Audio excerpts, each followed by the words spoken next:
Hey friends, let's read some books together. Today we're reading The Smart Cookie by Jory, John, and Pete Oswald.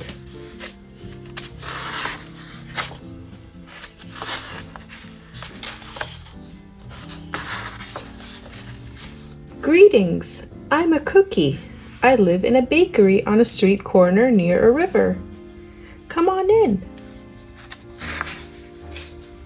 Welcome to our little community. It's a warm and supportive place to spend some time. Pretty fantastic, eh? These days, life is sweet, but my journey wasn't always a cakewalk. When I was younger, I couldn't have imagined fitting in here. For a long time, I didn't feel comfortable speaking up or sharing my ideas. I didn't feel like a smart cookie.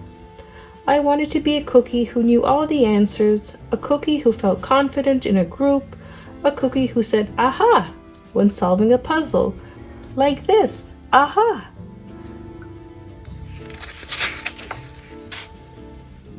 Looking back, I had some trouble in my early days. I went to school in a gingerbread house. Our teacher, Miss Biscotti, was kind and patient. When I arrived each morning, she'd wave at me and smile. But I didn't get the best grades, and I never raised my hand because I couldn't think of the answers as fast as the others. And I was the last to finish most tests.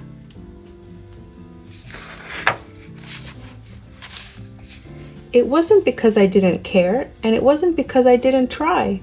Sometimes I'd get distracted and mess up, even though I knew the material. Those were the most frustrating moments of all. Once I misspelled the word dough. That was rough. Another time I added when I meant to subtract. Occasionally, we'd have a lesson where I had absolutely no idea what was happening. I just couldn't keep up. I imagined that my desk was a raft and that I was completely lost at sea, because that's what it felt like.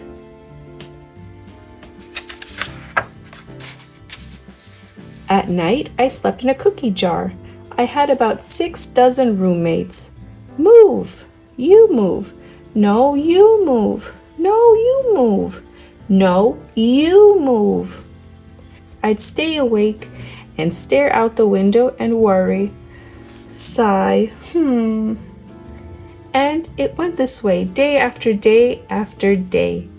But then something happened that changed everything.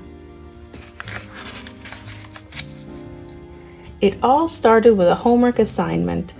Miss Biscotti requested our attention one afternoon. "Tonight I would like you to create something completely original," she announced. "It can be anything you want. Please bring it to class tomorrow." That was it. There were no further instructions. Miss Biscotti winked at me as I gathered my belongings. I felt like I had a million butterflies in my stomach. Create anything? Something original? Due tomorrow? Gulp.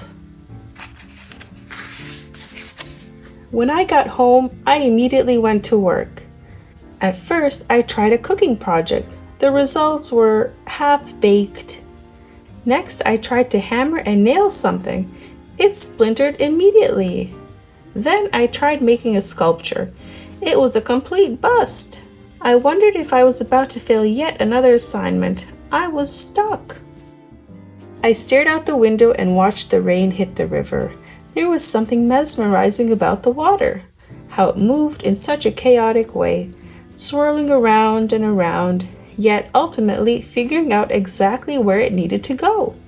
Aha! Suddenly I had an idea. I decided to write something original, a poem.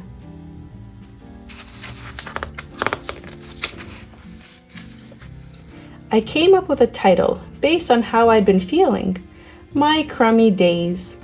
After that, the rest of it seemed to fall into place. I wrote and I wrote. I lost track of time. An hour went by in a flash. Aha, I said when I was finished. I couldn't sleep that night, but it wasn't because I was worried. It was because I was excited. I felt like I had really accomplished something. I felt smart.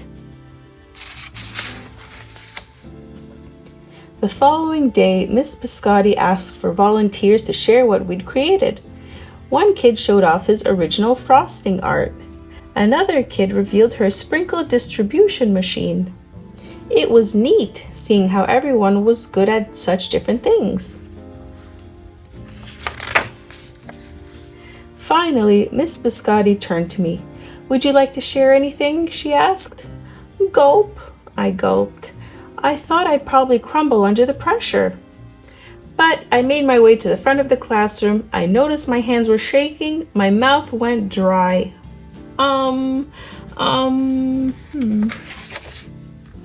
This poem is called My Crummy Days, I said, my voice cracking. And then I read it aloud. As I spoke, I noticed some kids nodding at certain lines. Other kids laughed at parts that were supposed to be funny. As I built toward the finale, I felt myself becoming more confident and animated. And in the end, everybody clapped and cheered. I promise you this, I'll never ever forget it. Miss Biscotti was beaming. "No one but you could have written that poem," she said. "It was completely original."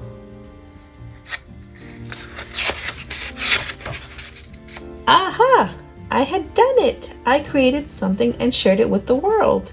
Well, my world at least. The rest of the day was a blur. By recess, I was already planning my next poem. I would call it My Sweet Morning. Aha! I thought when I came up with the title.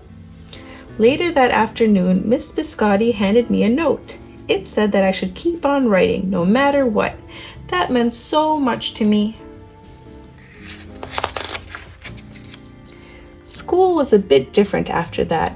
I wasn't so scared to raise my hand or ask a question, or share my work.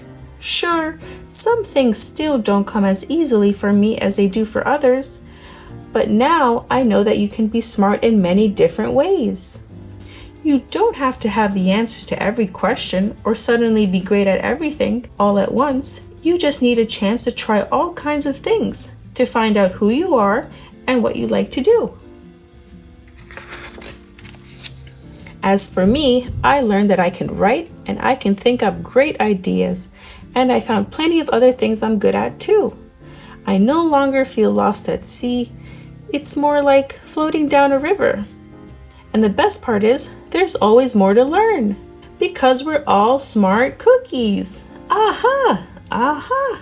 Aha! The end. All right, friends, I hope you enjoyed the book. Stay tuned for more fun books to read together. See you later, friends. Bye-bye.